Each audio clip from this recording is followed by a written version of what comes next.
37 of the lockdown, and it's the last day of April, a month that a large part of the country and indeed even the world has spent indoors. Now, it seems some of the curbs of the lockdown will be lifted in India, but the major hotspots that tend to be large towns and big cities, there it's unlikely that the restrictions will be eased.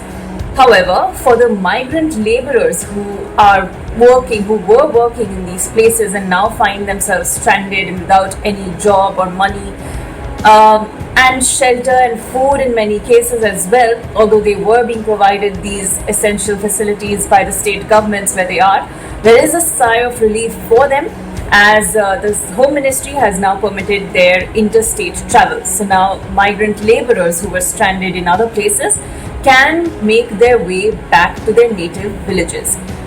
Now, the states are drawing up protocols to facilitate this movement. Buses will be facilitating this interstate travel for the migrant laborers.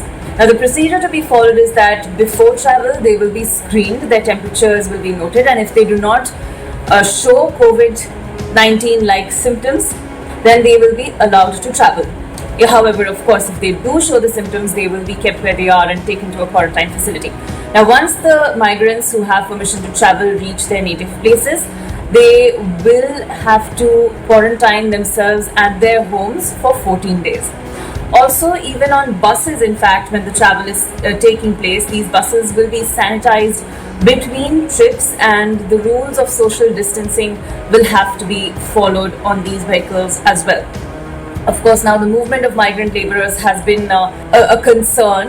The movement had turned into an exodus when the lockdown was imposed in March, because many of these migrants found themselves out of work. They found their cash depleting, and finally the cash in their hands vanished and they had nowhere to go, nowhere to stay. Often they were evicted from their accommodations by landlords. So it was a huge concern for the country over the last 1 month, and now the states have been appealing for some guidelines they can follow to at least get these migrants back to their homes. And now, after streamlining the procedures, the center and the states are going to permit this travel. For now, of course, they will be traveling by buses. That's what the protocol is. However, in another big development now, even the railways communicating plans to start operations perhaps even before May the 3rd, when the deadline for this lockdown is supposed to expire. The railways might operate special trains because that has been the demand from several states, because the volume of the migrant laborers is so huge that buses cannot suffice. There needs to be trains to take them back to their native places. So the Ministry of Railways has for now drafted a plan to operate 400 special trains. That this is according to source-based information.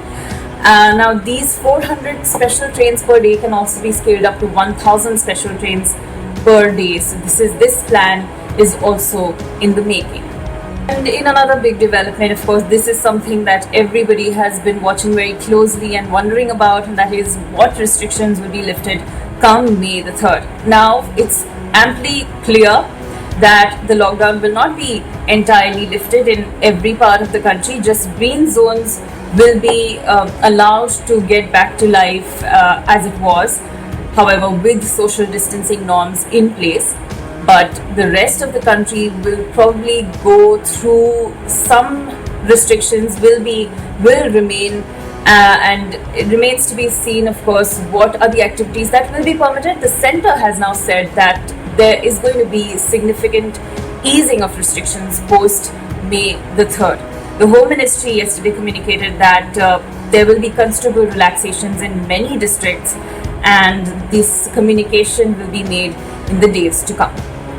And finally, the University Grants Commission has advised all colleges and all states to open their colleges come September. So the 2020 to 2021 academic session is going to be delayed. All the freshers, the session for new students is going to perhaps begin in September, while the intermediate students, for them it's been recommended that their session begins in August, and for all the exams, the final semester exams will be held in July.